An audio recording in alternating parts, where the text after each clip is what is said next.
कह रहे हैं आज शिविर में वज्र सूचिकोपनिषद का पाठ किया तो जाना कि सचमुच में ब्राह्मण कौन होता है।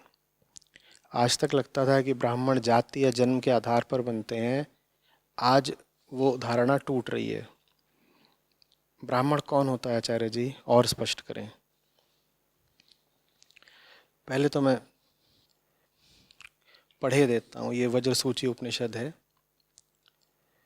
इसको पढ़ना इसलिए भी ज़रूरी है क्योंकि बड़ा भ्रम है, बड़े अंधविश्वास हैं, बहुत सारी व्यर्थ की मान्यताएं हैं।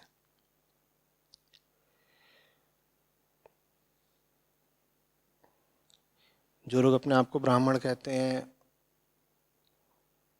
उनमें ये मान्यता है कि वो किसी ब्राह्मण घर में पैदा हो गए हैं तो ब्राह्मण कहला सकते हैं। इससे ज़्यादा भ्रामक मान्यता दूसरी हो नहीं सकती। और दूसरी ओर वो लोग हैं जो कहते हैं कि भारतीय शास्त्र, सनातन धर्म के शास्त्र तो सब एक शोषक वर्ण व्यवस्था की पैरोकारी करते हैं, कि शास्त्रों में ही उल्लिखित है कि जातियां जन्म से बनेंगी और कौन सी जाति ऊंची कहलाएगी, कौन सी नीची कहलाएगी, और ऊंची जाति नीची जाति का उत्पीड़न करेगी। बार बार मनुस्मृति आदि किताबों का हवाला दिया जाता है। बार बार ये साबित करने की कोशिश की जाती है कि ये देखो, हिंदुओं के तो सारे ग्रंथ ही एक शोषक व्यवस्था के हिमायती हैं। बड़ी झूठी तस्वीर दोनों तरफ खिंची हुई है।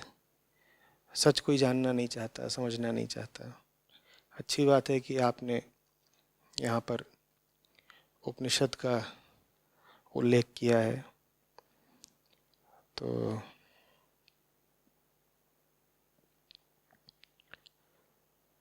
मैं इस मौके का लाभ उठाऊंगा। उपनिषद है, बहुत ही संक्षिप्त है, मैं इसका पाठ ही कर दूंगा। सबसे पहले सार बताई देता हूँ। उपनिषदकार कहते हैं कि जो समस्त दोषों से रहित अद्वितीय आत्म तत्व से संपृक्त है वही ब्राह्मण है। कहीं नहीं लिखा है यहाँ पे कि जन्म से, कुल से, जात से ब्राह्मण होते हैं। आत्म तत्व सत चित आनंद रूप ब्रह्म भाव से युक्त होता है, इसलिए ब्रह्म भाव से संपन्न मनुष्य को ही ब्राह्मण कहा जा सकता है। ब्रह्म भाव से संपन्न मनुष्य को ही ब्राह्मण कहा जा सकता है। जिसमें ब्रह्म भाव सो ब्राह्मण। इसी बात को कबीर साहब ने कई शताब्दियों बाद ऐसे कह दिया, सोई ब्राह्मण जो ब्रह्म विचारे। जो ब्रह्म के विचार में लीन रहे वही ब्राह्मण है। अब थोड़ा विस्तार में जाते हैं। उपनिषद आरंभ करता है एक प्रश्न उठा के। ब्राह्मण ही प्रधान है ऐसा वेद कहते हैं और स्मृतियां भी कहती हैं। उपनिषद की बात है। उपनिषद अब कह रहा है ब्राह्मण ही प्रधान है ऐसा वेद कहते हैं और स्मृति में भी वर्णित है। प्रश्न उठता है कि ब्राह्मण है कौन? क्या वह जीव है, कोई शरीर है, कोई जाति है, कर्म है, ज्ञान है, धार्मिकता है? ब्राह्मण है कौन? ये आरंभ में ही उपनिषद ने प्रश्न कर दिया। बड़े वैज्ञानिक तरीके से उपनिषद आगे बढ़ते हैं। पहले प्रश्न करते हैं और फिर उसके उत्तर का अनुसंधान करते हैं।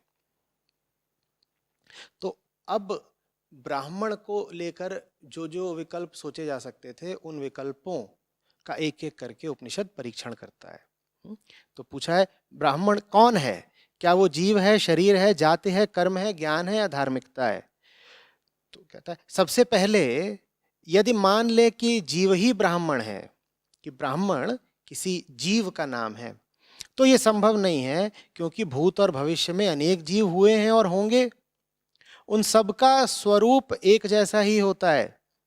जीव एक होने पर भी स्व स्व कर्मों के अनुसार, अपने अपने कर्मों के अनुसार उनका जन्म होता है और सब शरीरों में, जीवों में एकत्व तो रहता है। भाई शरीर और जीव तो सब एक ही जैसे हैं ना। थोड़ी देर पहले मैं कह रहा था मांस तो बकरे का ले लो, आदमी का ले लो, एक ही।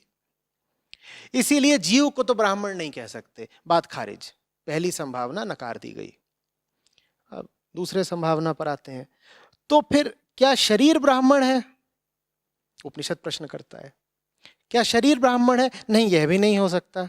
अरे चांडाल से लेकर के सभी मानवों के शरीर तो एक ही जैसे होते हैं, पांच भौतिक, पांच भूतों से बने हैं सब मानवों के शरीर, तो शरीर तो ब्राह्मण नहीं हो सकता। सब शरीरों में जरा मरण धर्म अधर्म आदि समान होते हैं। ब्राह्मण गौर वर्ण, क्षत्रिय रक्तवर्ण, वैश्य पीत वर्ण, शूद्र कृष्ण वर्ण वाला ही हो, ऐसा कोई नियम भी देखने में नहीं आता।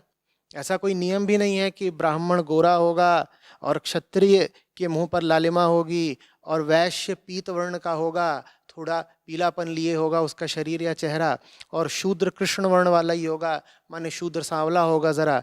ऐसा तो कोई नियम भी देखने में नहीं आता। सब वर्णों के लोग सब रंगों में अनुभव किए जाते हैं। और पिता भाई के शरीर का दाह संस्कार करने से पुत्र आदि को ब्रह्म हत्या आदि का दोष भी लग सकता है।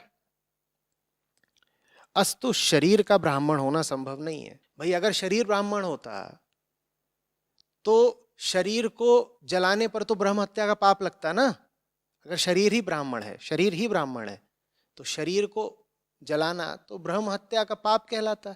लेकिन जिनको हम ब्राह्मण कहते हैं उनके शरीर को तो उनके ही बच्चे जला रहे होते हैं, भाई जला रहे होते हैं, उन्हें तो कोई पाप नहीं लगता।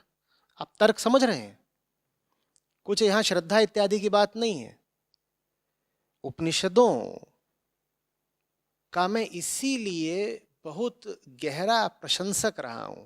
उपनिषदों में इसीलिए मेरी गहरी आस्था रही है क्योंकि उनका तरीका बड़े वैज्ञानिक अनुसंधान का है।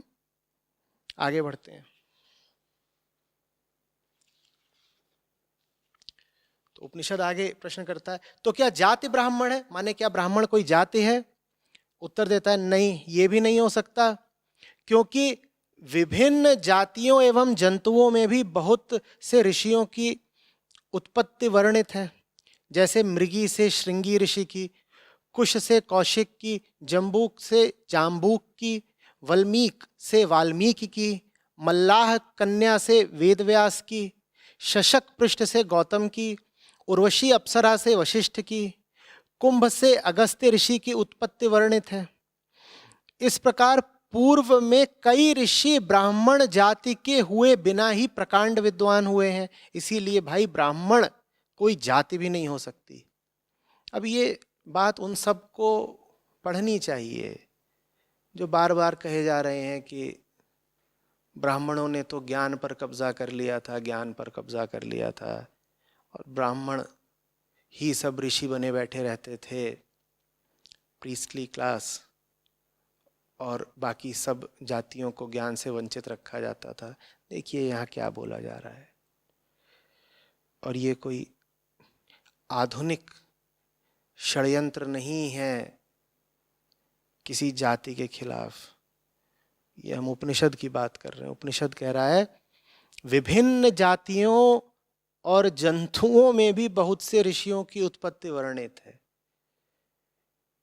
कठोर नहीं थी जाति व्यवस्था, सब जाति से, सब तरफ से ऋषिजन आते थे।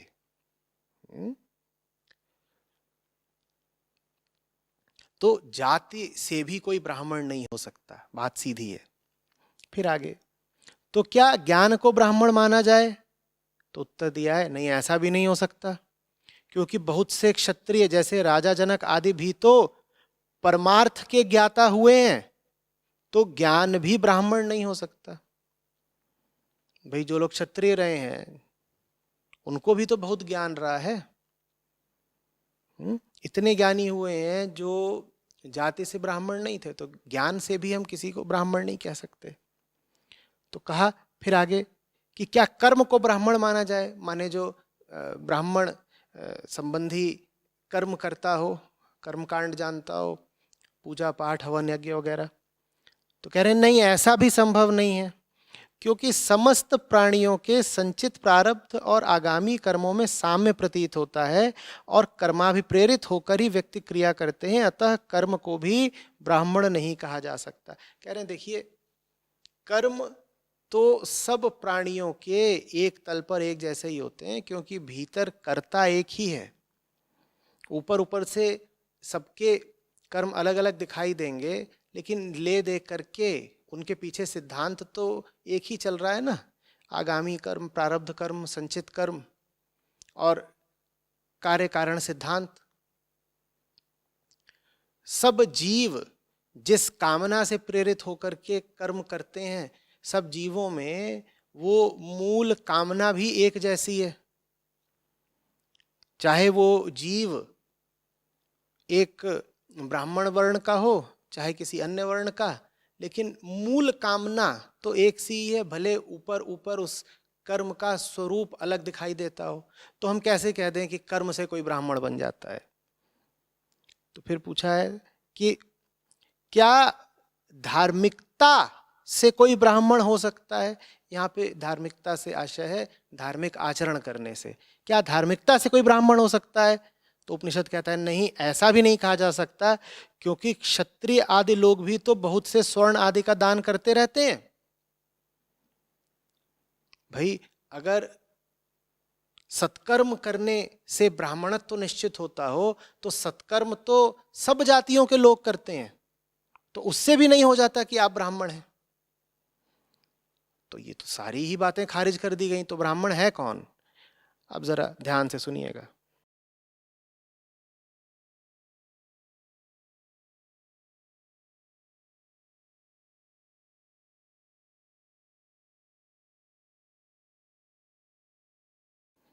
तो उपनिषद कहता है ब्राह्मण फिर माना किसे जाए? उपनिषद उत्तर देता है जो आत्मा के द्वैत भाव से युक्त न हो, जो अद्वैत में जीता हो, जाति गुण और क्रिया से भी युक्त न हो, जिसकी कोई जाति ना हो, वो ब्राह्मण हुआ। ब्राह्मण एक जाति कैसे हो सकती है? उपनिषद कह रहा है जो जाति गुण और क्रिया से युक्त ना हो, माने ब्राह्मण वो जिसकी कोई जाति नहीं, जो जाति से ऊपर उठ गया, सिर्फ वो ब्राह्मण है।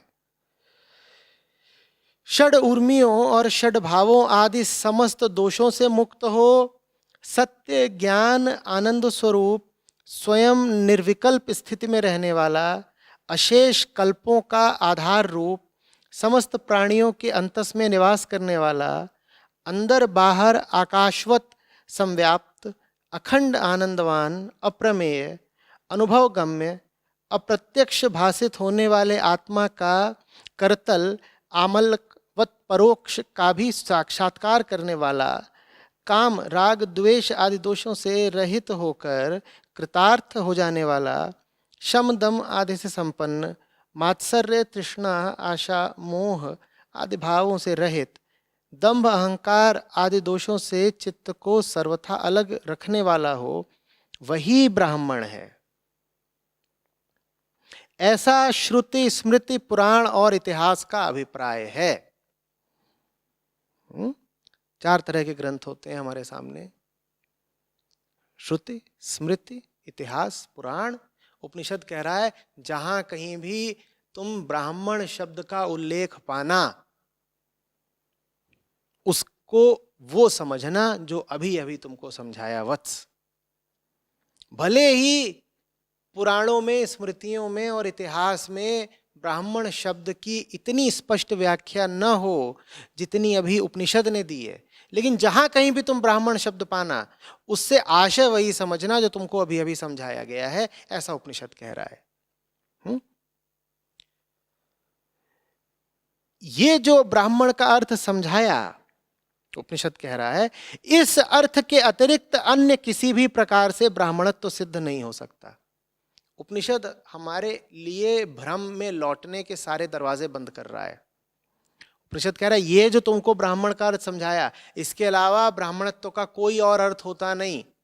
कहीं भी ब्राह्मण शब्द देखो तो उसका अर्थ इसी प्रकार करना, किसी भी और तरीके से नहीं। आत्मा ही सच्चित और आनंद स्वरूप तथा अद्वितीय है। इस प्रकार के ब्रह्म भाव से संपन्न मनुष्य को ही ब्राह्मण माना जा सकता है। यही उपनिषद का मत है। इति शांति। स्पष्ट हुई बात? तो ये जो सब शब्द इस्तेमाल किए जाते हैं, ब्राह्मणवादी व्यवस्था और इत्यादि इत्यादि, ये शब्द बड़े अज्ञान मूलक हैं। इन शब्दों का इस्तेमाल वही लोग कर सकते हैं जो न ब्रह्म जानते हैं न ब्राह्मण जानते हैं। और खेद की बात यह है कि बाकी दुनिया जितने अज्ञान में है ब्राह्मणत्व के प्रति, उतने ही अज्ञान में वो लोग हैं ब्राह्मणत्व के प्रति जो अपने आप को ब्राह्मण बोले दे रहे हैं, जो अपने आप को ब्राह्मण कहते हैं आज के समय में। वो ब्राह्मणत्व से ठीक उतने ही दूर हैं जितना कि कोई और। वो व्यर्थ ही इस अहंकार में है कि उनका ब्राह्मणत्व से या ब्रह्म भाव से कोई ताल्लुक है। उनके जीवनों को देखो, उनके जीवन में कहाँ तुमको ब्रह्मचर्या दिखाई देती है? जिसके जीवन में ब्रह्म दिखाई देता हो वो ब्राह्मण है। ऊपर ऊपर से उसकी जाति चाहे जो भी हो, फर्क नहीं पड़ता। और जिसके जीवन में ब्रह्म नहीं दिखाई पड़ रहा, वो अपने आप को लाख ब्राह्मण बोले, वो अपनी कुंडली दिखा करके, वो अपना कुल वृक्ष दिखा करके अपने आप को उच्चतम कोटि का ब्राह्मण भी सिद्ध करे, तो भी वो प्रलाप कर रहा है, झूठ बोल रहा है।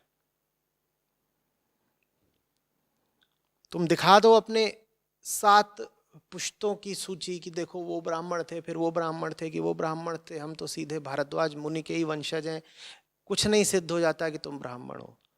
ब्राह्मणत्व तो कमाना पड़ता है। ब्राह्मणत्व तो तुम्हारी साधना का फल होता है, जन्म से मिलने वाली चीज नहीं होती। जिंदगी लगा देनी पड़ती है तब ब्राह्मण बनते हैं। इसीलिए ब्राह्मण को द्विज कहा जाता है। जो दूसरा जन्म कमाए अपनी मेहनत अपनी साधना से, सिर्फ वो ब्राह्मण है। और जो भी कोई अपनी मेहनत कर करके अपने अतीत को पूरी तरह त्याग दे, अपने जन्मगत अहंकार और संस्कार को पूरी तरह त्याग दे, एक नया जन्म ही ले ब्रह्म रूप में, वो ब्राह्मण कहलाने का अधिकारी है। भले ही उसकी जन्म से जाति कुछ भी रही हो, कोई फर्क नहीं पड़ता कि जन्म से आपकी जाति क्या थी। अगर जन्म ने आपको जो कुछ दिया, शारीरिक वृत्तियां, मानसिक संस्कार, आप उन सब का उल्लंघन करके उनसे आगे बढ़ाए हैं तो आप द्विज हुए, आप ब्राह्मण हुए। और अगर आप उनसे आगे नहीं बढ़ाए हैं तो बेकार ही अपने आप को ब्राह्मण ब्राह्मण ना कहें। आ रही बात समझ में?